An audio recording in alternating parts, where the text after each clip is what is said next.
섬김입니다. 예수 그리스도께서는 이 아담 안에서 타락한 이 세상 모든 죄인들의 죄를 대신해서 갈보리 십자가에서 희생제물로 드려지셨을 뿐만 아니라 마귀의 일들을 멸하시고자 이 땅에 오셨습니다. 그러면서 또 한편으로는 섬김을 받으러 오신 것이 아니라 섬기려고 오셨어요. 섬기려고 오셨어요. 굉장히 중요한 주제예요. 오늘 이 시간 중요한 주제예요. 여러분들은 과연 섬김이 얼마나 소중한가를 제가 이 강단에서 별로 강조를 안 했어요. 몇 년 만에 처음으로 강조하는 거예요. 너무 우리가 섬김이 부족했다, 무관심했다, 이걸 일깨워 주려고 섬김에 대해서 주제를 제가 다루고 오는 것이죠. 첫째, 섬김은 가장 소중한 은사예요. 너무나도 소중한 은사. 로마서 12장 6절에서 8절을 보면은 바울 사도는 마지막 때를 사는 교회를 향해서 이렇게 권고하고 있어요. 그러므로 우리에게 주어진 은혜에 따라 가진 은사들이 다르니 그랬어요. 예언이면 믿음의 분량대로 예언하고, 섬김이면 섬김의 일로, 또 가르치는 자는 가르치는 일로, 또 권면하는 자는 권면하는 일로, 구제하는 자는 성실함으로, 지도하는 자는 근면함으로, 자비를 베푸는 자는 즐거움으로 할 것이냐 그랬어요. 잘 새겨들으셔야 돼요. 교회 안에서 은사가 각자가 다양해요. 일률적으로 한 가지 은사를 강요하거나 주장하면 그 교회는 큰일 나는 거예요. 예를 들어서 어느 교회는 섬김이 없어요. 나가서 열심히 떠들어대는데 섬김이 없어요. 교회 안에서 툭하면 정죄하고 비평하고 따지기 좋아하고. 여태까지 제가 10여 년 이상 이 바른교리들을 믿고 실행한다는 이 울타리 안에서 쭉 지내와 보니까 이것이 가장 큰 결점이에요. 가슴이 냉랭해요. 비판적인 영만 잔뜩 자라나가지고. 그리고 서로 우두머리 행세를 해요. 서로. 이러니까 섬길 사람들이 없을 수밖에 없더라 이것이요. 교회가 냉랭하고 차갑고 뒷짐짓고 앉아서 누가 하겠지.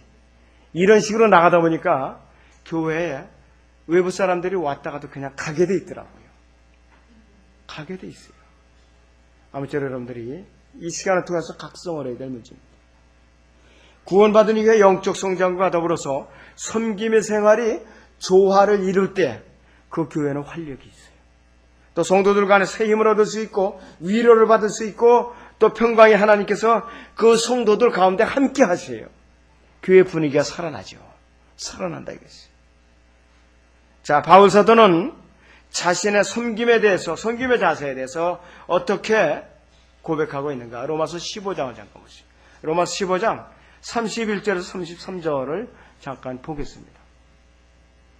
자신의 섬김에 대해서 나로 유대에 있는 믿지 아니하는 자들로부터 구출되게 하며 또 예루살렘을 위한 나의 섬김이 성도들에게 받아들여지도록 하고 또 내가 하나님의 뜻에 따라 기쁨으로 너희에게 나아가 너희와 더불어 새 힘을 얻도록 기도하라 이렇게 요청하고 있어요. 이제 평강의 하나님께서 너희 모두와 함께 하시기를 바라노라. 아멘. 이렇게 고백을 하고 있어요. 또 사도 바울이 극도로 지쳐 있을 때 그의 동역자인 에파프로디도는 병들어서 자기가 죽을 지경에 이르렀는데도 바울 사도를 도와서 섬기는데 목숨을 걸고 끝까지 해낸 사람이에요. 에파프로디도. 여러분들 웬만하면 다 뒤로 나가자 빠져요. 나부터 몸을 사리고 보자 한다. 자, 빌립보서 2장 보세요. 2장 25절에서 30절을 보면은 에파프로디도의 믿음의 자세, 섬김의 자세가 어땠는가 여러분들이 보시면은 참 우리가 양심의 찔림을 받아야 정상이라 이것이에요. 양심의 찔림을 받아요. 자, 빌립보서 2장 25절에서 30절을 보시죠. 또한 나는 에파프로디도를 너희에게 보내는 것이 필요하다고 생각하였노라. 그는 나의 형제요 동역자이며 전의이고 너희의 사자며 나의 필요를 공급해주는 일꾼이라 그랬어요.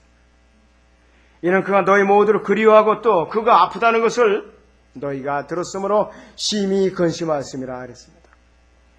이는 그가 정령 병들어 죽게 되었으나 내가 슬픔 위에 슬픔을 당하지 않도록 하나님께서 그에게 자비를 베푸셨으니 그에게뿐만 아니라 나에게도니라 그랬습니다. 그러므로 내가 더욱 서둘러서 그를 보낸 것은 너희로 그를 다시 보고 기뻐하게 하며 또 나도 슬픔을 돌려 함이라 그랬습니다. 그러므로 주 안에서 그를 기쁨으로 영접하고 또 그와 같은 사람들을 귀하게 여기라 그랬습니다. 그가 그리스도의 일을 위해 거의 죽게 되었으나 자기 생명을 돌아보지 아니하였습니다. 이는 나에게 대한 너희의 섬김이 부족함을 그가 채우려 함이라 그랬습니다. 이렇게 열심히 주님을 섬겼습니까? 바울이 일을 할 수가 있었어요. 이런 동역자들이 없으면 바울이 일을 할 수가 없었어요. 의사 누가 돼요? 바울이 숨을 거두는 순간까지 함께 있었어요. 감옥에도 함께 있었어요. 또 이 디모데나 디도는 목숨을 걸고 젊은 청년들이 바울을 아버지같이 따랐고 목숨을 걸고 섬겼던 사람들이에요. 너무나도 참 신실한 일꾼들이었다 이것이. 그 섬김은 가장 소중한 은사라 이것이. 하나님께서 섬김의 행위와 사랑의 수고를 절대로 잊으시지 않아요. 꼭 기억하시오. 그리스도의 심판서 가서 분명히 보상을 해주신다 이거예요. 여러분들 너무나도 바울 사도를 뒷바라지를 잘했던 자매들이 있어요. 바울 사도를 빌립보서 4장 3절을 봅니다. 빌립보서 4장 3절을 보세요. 자, 여기 보시면은 이렇게 바울이 소개를 하고 있어요. 내가 또한 참된 동지인 너희에게 청하노니 이랬습니다. 보고만 해서 나와 함께 애쓰고 또 클레메와 나의 다른 동료들과도 함께 수고한 이 여인들을 도우라. 그들의 이름이 생명의 책에 있느니라 그랬습니다. 바울이 생전에 세상에 있을 때 그들이 이름이 생명책에 있다고 확증을 하고 있어요. 이런 사람들은 어디에 있는 사람들이냐? 고린도전서 16장에 언급된 그런 여인들이고 또 로마서 16장에 언급된 그런 협력하는 여인들을 말하는 것이에요. 이런 여인들을 말하는 거라 이것이. 자, 최소한도 이러한 언급은 되지 못할지라도 내가 교회 안에서 짐이 되거나 문제를 일으키거나 남에게 걸림돌이 되어서는 안 되겠다 이거죠. 남에게 걸림돌이 되어서는 안 되겠다 이거죠. 집안일 다 보고 나서 교회 안에서 주님을 섬기라는 것은 불가능한 일이에요. 절대로 불가능한 일이에요. 될 수가 없어요. 히브리서 6장 10절을 봅니다. 히브리서 6장 10절을 보면은 이렇게 바울 사도가 얘기하고 있어요. 이는 하나님께서는 너희의 행위와 그랬어요. 사랑의 수고와 수고를 잊으실 만큼 불의하지 아니하심이라 해서 다시 읽었습니다. 이는 하나님께서 너희의 행위와 사랑의 수고를 잊으실 만큼 불의하지 아니하심이라 이렇게 말씀하고 있어요. 그 사랑은 너희가 성도들을 섬겼고 또 지금도 섬김으로써 그분의 이름을 향해 보일 것이라고 증거하고 있어요. 섬김이 없는 교회는 죽은 교회입니다. 냉랭한 누가 왔다가도 정착을 할 수가 없어요. 정착을 할 수가 없어요. 자, 누가 우리 교회 처음으로 왔다 그래요. 뺑 둘러 앉아서 그냥 손가락질하면서 송통하면서 구원을 받았네 어쩌면서 그냥 들볶아 대봐요. 다시는 안 와요. 좀 기다려줄 줄 알아야 돼요. 기다리면서 마음이 열리도록 분위기를 조성을 해줘야 돼요. 그러면서 도와줘야죠. 아, 내가 꼭 구원을 받아야 되겠구나. 죄인이라는구나. 이런 걸 알려주고 상담에 들어가야지. 다짜고짜로 그냥 뺑 둘러서 죄인을 정죄하듯이 그렇게 하면은 다 도망가게 마련이야. 안 오게 돼 있어요. 이런 걸 여러분들이 앞으로 삼가하셔야 돼요. 누가 오더라도 분명히 우리 교회 사람들이 오게 돼 있습니다. 앞으로. 그런데 정착을 시키고 못 시키는 거. 저 책임도 책임이지만 여러분 전체의 책임이에요. 한 사람이라도 여러분 전체의 책임이라 이것이요. 말 한마디라도 신중하게 해야 돼요. 사람들한테. 여러분들이 잘 새겨드리셔야 된다. 자, 그렇다면 두 번째는 예수 그리스도를 섬기는 동기가 있는데 어떠한 동기에서 이제 섬기는 동기가 나오느냐? 세 가지 동기가 있어요. 요한계시록 17장 14절을 보세요. 요한계시록 17장 14절을 보세요. 자, 거기 보시면 이렇게 나옵니다. 이들이 어린 양과 맞서 싸우겠으나 어린 양이 그들을 이기시리라 그랬어요. 이는 그가 만주의 주요 만왕의 왕이시오. 그와 함께한 자들은 부르심을 받았고 택함을 받았으며 신실한 자들임이라 이렇게 말씀을 하고 있지요. 많은 사람들이 주님을 섬긴다고 말합니다. 그 섬김의 어떠한 목적과 동기를 갖고 섬기느냐에 따라서 섬김의 질이 달라져요. 질이. 결과가 달라져요. 진심으로 주님을 살아서 섬기는 것인지, 아니면 삭슬 받기 위해서 생계산을 섬기는 것인지, 아니면 내 이름을 내기 위해서 섬기는 것인지, 또 자기의 권위를 높이기 위해서 교회 안에서 누구를 지배하기 위해서 그러한 목적으로 섬기는 것이죠. 잘 분별한다 이것이. 라우디게아 끝에, 이 교회 시대 끝에 살고 있는 이때에 우리는 진정한 섬김이 어떤 것을 성경적으로 올바로 알아야 된다 해서 올바로 알아야 된다 해서 그 실행하는 적극적인 또 자세를 가져야 돼요. 그리스도인들은 세 가지 동기에서 예수 그리스도를 섬겨요. 세 가지 불의 섬김의 동기가 있어요. 첫째는 주님을 두려워해서 섬기는 자들로서 종처럼 섬겨요. 하나님은 주님을 무서워가지고 의무감에 사로잡혀서 마지못해서 체면과 자기의 자존심 때문에 마지못해서 숨기는 사람들이에요. 주님의 징계와 체면 때문에 두려워서 마지못해 숨기는 자들을 말한다. 구원받은 사실 외에는 교제와 섬김에 있어 관심이 별로 없어요.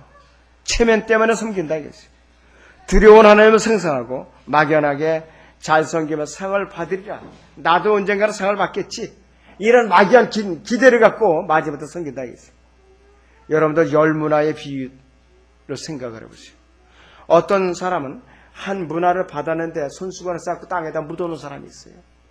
이거야말로 악인입니다. 이거는. 그리고 어떤 사람은 열문화를 만들었어요. 열문화. 자, 여러분 누가복음 19장을 잠깐만요. 문화의 비유. 지금도 아직도 우리 교회 안에서도 세 부류로 나눠져 있어요. 분명히. 누가복음 19장 20절에서 26절을 봅니다. 또 한 사람이 와서 말하기를 주여 보소서 주께서 주신 한 문화가 여기 있나이다. 내가 그것을 손수건에 싸서 간직하였나이다.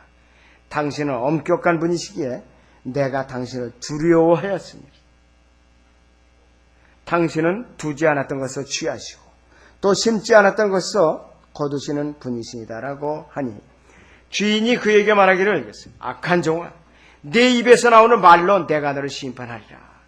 너는 내가 두지 않았던 것을 취하고 심지도 않았던 것을 거두는 그러한 엄격한 사람인 줄 알았도다 그랬어요. 그렇다면 너는 어찌하여 내 돈을 은행에 맡기지 아니하느냐. 그렇다면 내가 와서 이자와 함께 원금을 청구하였으리라고 하더라. 주인이 곁에 서 있던 사람들에게 말하기를 그에게서 그 한 문화를 빼앗아 10문화를 가진 사람에게 주라고 하니 그들이 주인에게 말하기를 주여 그에게는 10문화가 있나이다라고 하니 내가 너에게 말하거냐 가진 사람은 받을 것이지만 갖지 못한 사람은 가진 것마저도 빼앗기리라 하겠어요. 마지못해서 억지로 주님을 섬기는 사람들은 은사를 소중히 여기지 않는 사람. 그런 사람은 은사가 개발이 되질 않아요. 은사가 죽어지게 돼 있어요. 하나님께 분명히 섬기는 은사를 주셨는데도 불구하고 그 은사를 활용하지 않고 눅슬었다면 그 은사를 거두다가 열심히 섬기는 사람한테 그 은사를 더해 주셔요. 이것이 하나님의 법칙이에요. 하나님의 법칙이라 이것이. 두 번째 우리는 뭐냐? 보수나 삭슬 받기 위해서 섬기는 자들. 고용인처럼 주님을 섬겨 고용이죠.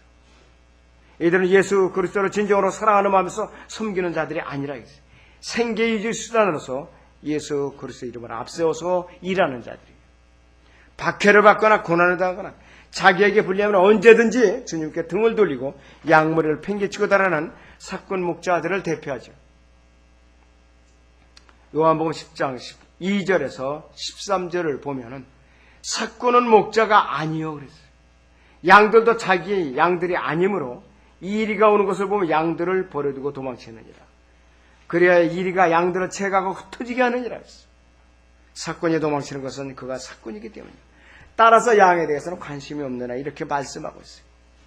자기들의 배를 채우려는 목적으로 숨기는 십자가의 원수들을 말합니다. 되게 큰 교회 가면요 사업하는 사람들이 많아요. 그러다 보면 이 사업자들은 광고 시간을 따로 줍니다. 사업자들은 광고 시간을 따로 줘요. 자, 교회 이 구성원들은 전부 자기의 물건을 팔아먹는 대상으로 인식을 하기 시작한다 이것이. 그렇다면 그 사람은 자기가 먹고 살기 위해서 생계수단으로 그 교회에 나오는 거예요. 더 이상 순수한 동기가 그 사람에게 사라진 거라 이것이. 빌립보서요 3장 18절에서 19절을 보면은 이런 사람들이 결과에 대해서 경고를 하고 있어요. 빌립보서 3장 18절에서 19절을 보면 그렇게 경고하고 있어요. 내가 자주 너희에게 말하였고 지금도 눈물로 말하지만 많은 사람이 그리스도의 십자가의 원수들로 행하고 있느니라. 그들의 종말은 파멸이며 그들이 하나님 자기들이 배요. 그들의 영광은 자기들의 수치 속에 들어있고 그들은 땅의 것들을 생각하느니라. 오직 어떻게 하면 내가 이 문을 남기고 여기 이 사람들을 상대로 장사를 해서 수지 마실 수 있는가, 이런 거를 생각한다면 이것은 사건에 불과하다 이것이. 이들에게 바른 성경도 필요 없고 바른 진리도 바른 교리도 중요하지 않고 목적은 오로지 자기 배를 채우는 것, 수익을 올리는 거에만 집중되어 있다 이것이. 이런 사람들은요 포도원 주인에게 왜 나는 아침부터 일찍 일했는데 나중에 오후에 들어온 사람하고 품값이 똑같으냐 이렇게 따지는 사람하고 똑같다 이것이.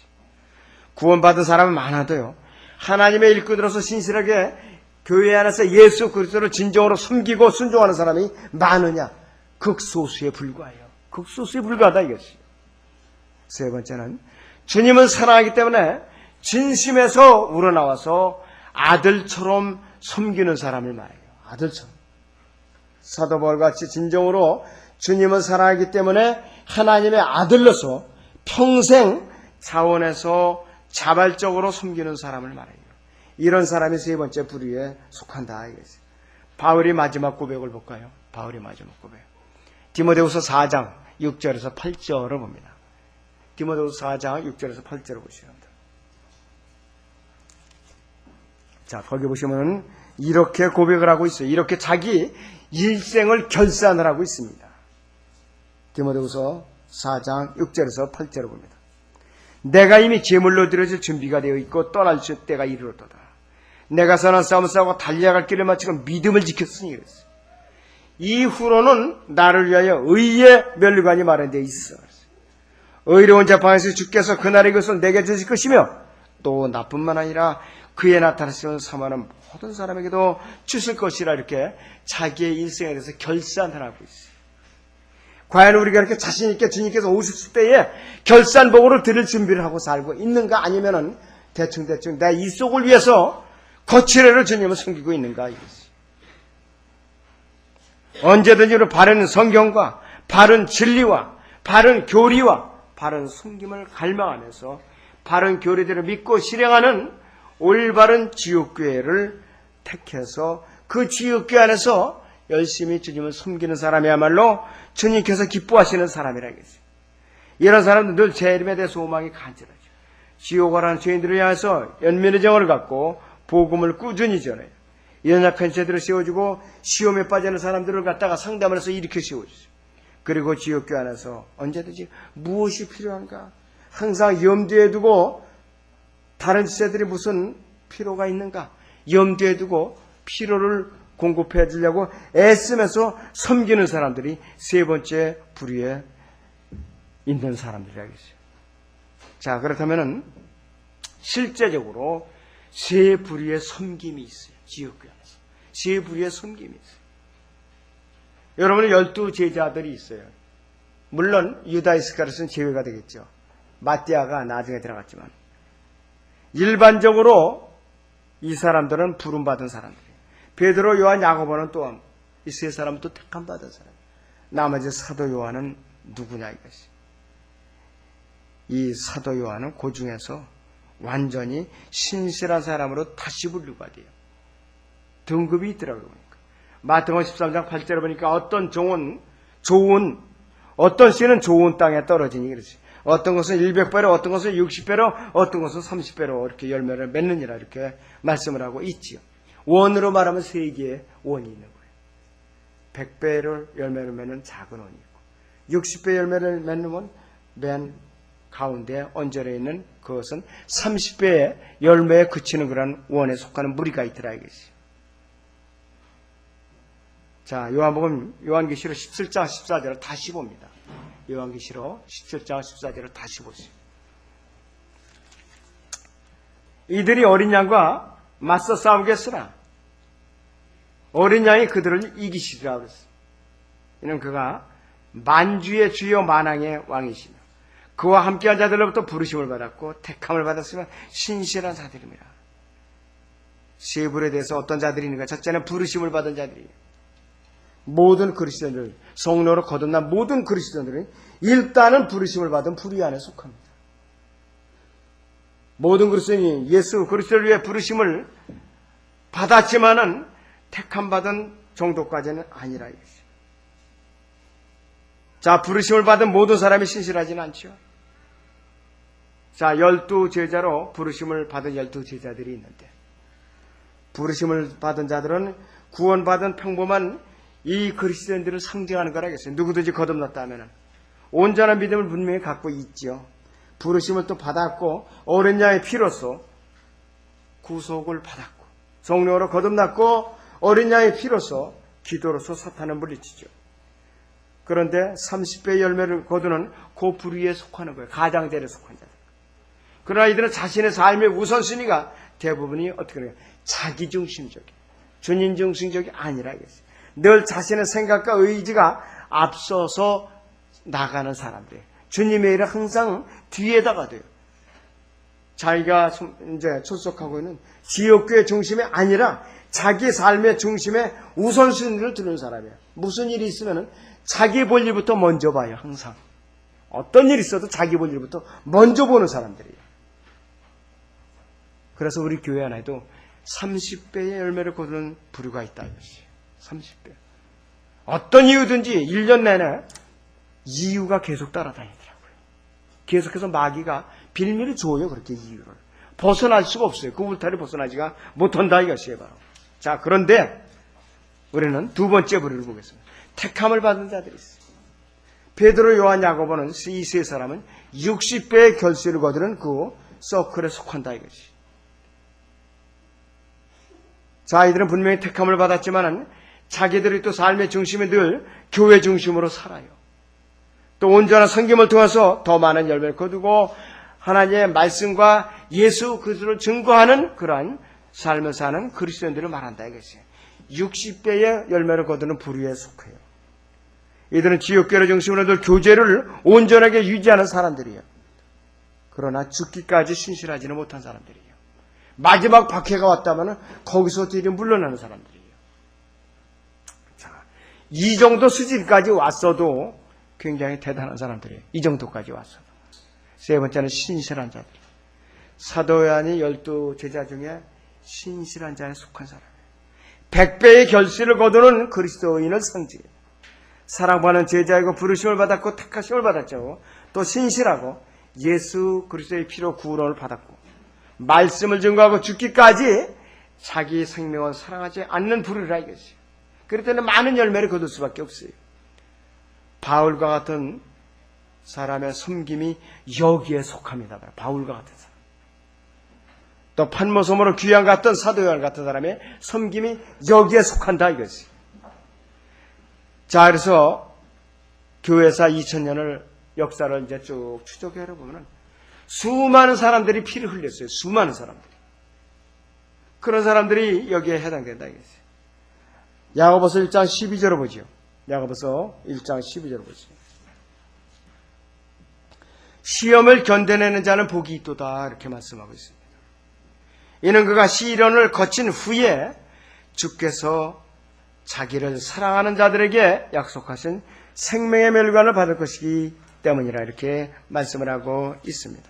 그 다음에 요한계시록 2장 10절을 보면 이렇게 말씀을 하고 있어요. 너는 고난받게 될 일들을 전혀 두려워하지 말라 이렇게 말씀하고 있어요.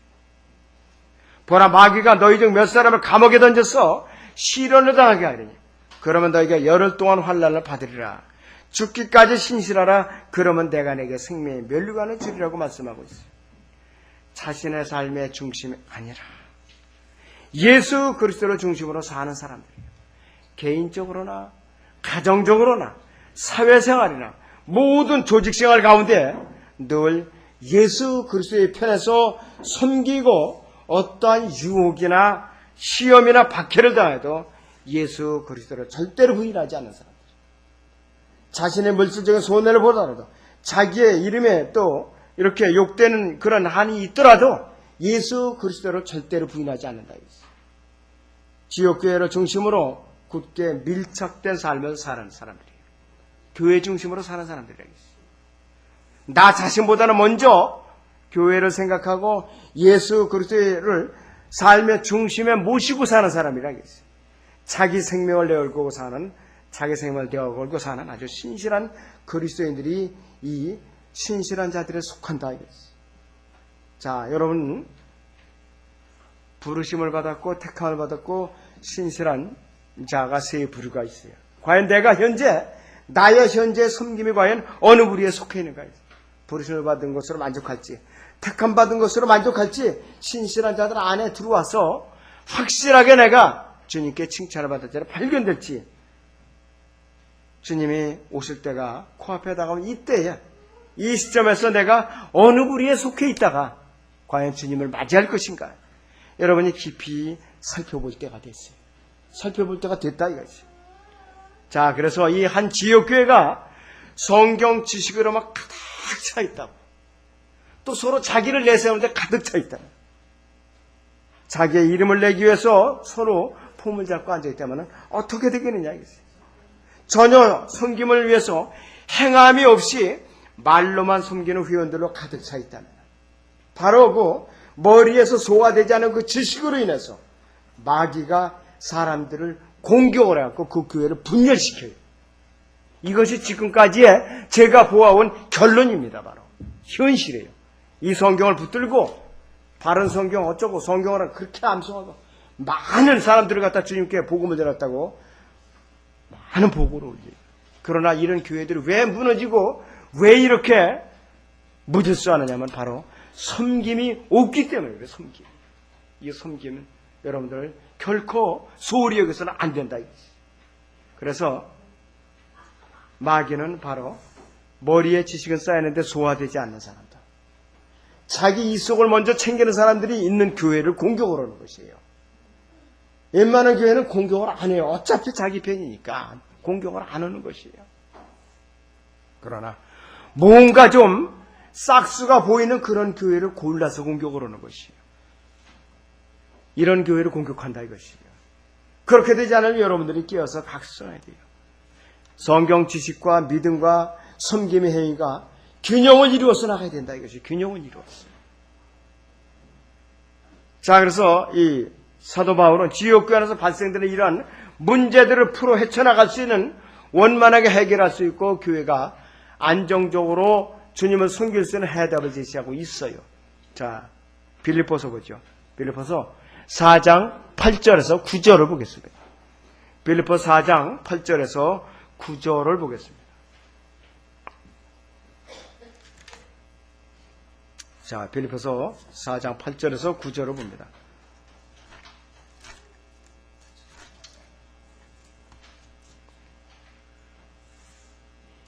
끝으로 형제들아, 무슨 일에든지 참되며 무슨 일에든지 정직하며 무슨 일에든지 의로우며 무슨 일에든지 순결하며 무슨 일에든지 사랑스러우며 무슨 일에든지 좋은 평판을 얻고 만일 무슨 덕이 있거나 무슨 칭찬이 있으면 이런 것에 대해서 생각하라. 너희는 또한 나에게서 배우고 받고 듣고 본 이런 일을 행하라. 그리하면 평강의 하나님께서 너희와 함께 계시리라. 이렇게 말씀을 하고 있습니다. 여러분들 아무쪼록 이 섬김을 뒤로 처지하지 않고 성경 지식과 믿음과 섬김이 항상 균형을 이루도록 여러분이 열심히 훈련을 받으시기 바랍니다. 기도하겠습니다.